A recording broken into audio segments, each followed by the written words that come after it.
Oi, pessoal, tudo bem?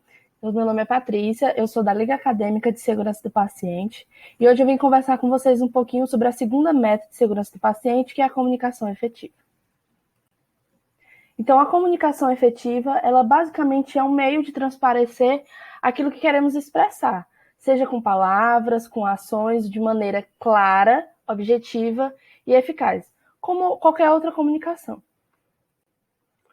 E a comunicação, ela deve ser a chave para que o paciente ele tenha uma estadia benéfica no centro hospitalar. A comunicação, ela é o que move esse contato. É ela que está sempre entrando em cena quando o paciente vai falar com o enfermeiro, quando o paciente fala com o médico, quando o médico fala com o enfermeiro. Então, essa comunicação, ela é essencial para que haja qualidade nesse atendimento. E quais são os tipos de comunicação? A gente tem a comunicação verbal, que é essa que eu estou usando com vocês, né, por meio da fala. Tem a comunicação não verbal, que é sobre os gestos, a forma como a gente se porta. Isso também é uma comunicação. Tem a comunicação afetiva, que é uma comunicação mais direta, mais concisa, né? Então, é mais direcionada. Tem a efetiva, que é o que a gente busca, né? Que é essa comunicação em que as duas partes elas entendem completamente o que está sendo comunicado. Se eu digo aquilo é água, a pessoa entendeu que aquilo é água. E tem a escrita, que é o que a gente usa nos prontuários. É o que a gente escreve, né? A gente consegue se expressar por meio da escrita. Então, a efetiva e a escrita são duas comunicações que a gente usa muito dentro do hospital, que a gente usa muito dentro da área da saúde, né? Porque a gente usa muito prontuário, a gente tem acesso a esse prontuário, todas as pessoas, parte da nossa equipe multidisciplinar, têm acesso a esse prontuário, e é efetiva porque a gente entra em contato com todas as outras pessoas, com o nosso paciente, com o acompanhante, né, com os médicos, com os fisioterapeutas. Então, a gente vai entrando em contato com as pessoas ao nosso redor. E essa comunicação, como é que ela tem que ser? Como eu tinha falado para vocês, ela tem que ser clara. Então, o receptor ele tem que entender o que a gente está falando. Ela tem que ser eficaz. Então, ele tem que compreender o que a gente está falando e ela tem que ser direta. Então, sem rodeios, sem metáforas, sem usar muitas alusões, mas ir direto ao ponto. Mas por que isso é tão importante? Por que ser clara, eficaz e direta é tão importante para a comunicação? Porque se houver falhas nessa comunicação, se a gente não for claro o suficiente, se a gente não for direto o suficiente, podem acontecer alguns problemas, algumas consequências. Mas quais são essas? Eu vou listar para vocês as principais. As principais são dúvidas e medos do paciente. Se você não consegue explicar para o seu paciente o que está realmente acontecendo, ele vai ter muitas dúvidas, ele pode até ficar com medo daquele procedimento, do momento que ele vai estar fazendo, do que ele for fazer. Pode ocorrer registros inadequados em prontuários. Como eu falei para vocês, a gente usa muito, né, os prontuários. Então, se você não for colocar uma escrita clara, uma escrita direta, realmente isso que aconteceu, então, paciente fez a troca da sonda vesical às 10 horas da manhã. Se não tiver isso bem delimitado, isso bem direto, pode ser que não seja entendido. E até a letra tem que ser legível. Pode ocorrer um atraso no diagnóstico se você não conseguir passar todas as informações necessárias naquele momento. Então, pode ocorrer um atraso.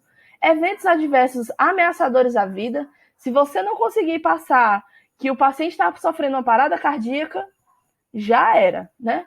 E atividades e tratamentos desnecessários. Muitas vezes, os erros de conduta dentro do hospital, eles acontecem por falta dessa comunicação.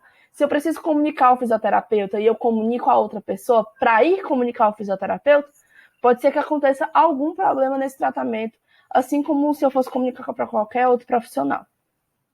Mas o que a gente faz? A gente sabe quais são as comunicações, a gente sabe que elas trazem consequências, que a falha delas trazem consequências, e o que a gente pode fazer para melhorar isso, o que a gente pode fazer para que isso não aconteça. É aí que vem o que fazer. Então, a primeira coisa de todas é utilizar as tecnologias a nosso favor. As tecnologias, elas estão aí para nos ajudar. Então, a gente agora tem os prontuários digitais, A gente tem agora sistemas, programas para que a equipe por completo tenha acesso a tudo que está acontecendo com esse paciente. A gente tem todos os outros meios, né, de comunicação, telefone, SMS, até mesmo WhatsApp, hoje a gente também tem. Então, a gente pode utilizar essas tecnologias ao nosso favor. Então, e outra coisa que a gente pode fazer, quando for passar essas informações, a gente repete e confirma que a pessoa entendeu o que a gente está falando. Então, se você falou que o paciente fez troca de decúbito às 4 horas da tarde, você reafirma aquela pessoa a informação que você acabou de passar. Não, ele realmente fez troca de decúbito às 4 horas da tarde. Você entendeu? E aí a gente afirma novamente que ele entendeu a informação que foi passada. Outro ponto importante, principalmente em equipe, é praticar o feedback. Né? Estar aberto a ouvir. Estar aberto a entender se aquela informação que você passou, se o que você estava tentando comunicar para outra pessoa, ela entendeu, e estar aberto a mudanças, estar aberto a ouvir se deu tudo certo, se não entendeu, se foi eficaz ou não.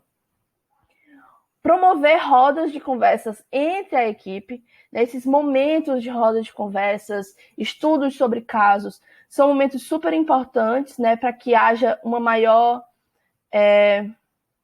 dinâmica entre o grupo. Outro ponto principal é padronizar símbolos, abreviações e etc. É uma coisa que cada hospital pode ter o seu, então é muito importante que haja uma padronização, né, dessa linguagem. Porque hoje aquele paciente pode estar no hospital que eu estou trabalhando e amanhã ele pode ser transferido para outro hospital. E aí, será que vai todo mundo entender aquilo que está escrito no prontuário? Será que todo mundo vai entender aquelas siglazinhas ali? Será que é a mesma? Então, é sempre muito importante que haja uma padronização, né, dessas abreviações e símbolos. E, por último, o SBAR. Ah, mas o que é o SBAR? O SBAR basicamente é um documento, né, dividido em 4 pontos, né, o S, o B, o A e o R. E esse documento ele é meio que padronizado, né, para que os profissionais tenham acesso. Então o S é de situação, e lá vai ter o que fazer o que foi que aconteceu com esse paciente, ele vai contar a historinha do paciente. O B é o contexto e o histórico clínico, né, o que foi que aconteceu antes desse paciente chegar, como é que estava no lugar, o que tinha ali. O A é de avaliação, então o que foi que mudou? Eu fiz um tratamento disso, o que foi que mudou a partir daí desse paciente? E o R é de recomendação. O que a gente vai fazer a seguir, né? A gente recebeu o paciente, a gente soube o que estava acontecendo com ele, a gente tem o histórico dele, a gente tem a situação que ele está agora, mas o que a gente faz a seguir? Então, esse documentozinho, ele é praticamente um prontuáriozinho, uma historinha do paciente, e ele vai trazendo, né, separado e de forma clara, direta e eficaz o que está acontecendo com aquele paciente para que a gente possa prestar um melhor cuidado. Então, a comunicação, ela é super importante para que a gente não cometa erros, para que a gente não cause danos. Então, é super importante que nós, como futuros profissionais e profissionais, possamos nos comunicar de forma efetiva. Muito obrigada. Tchau.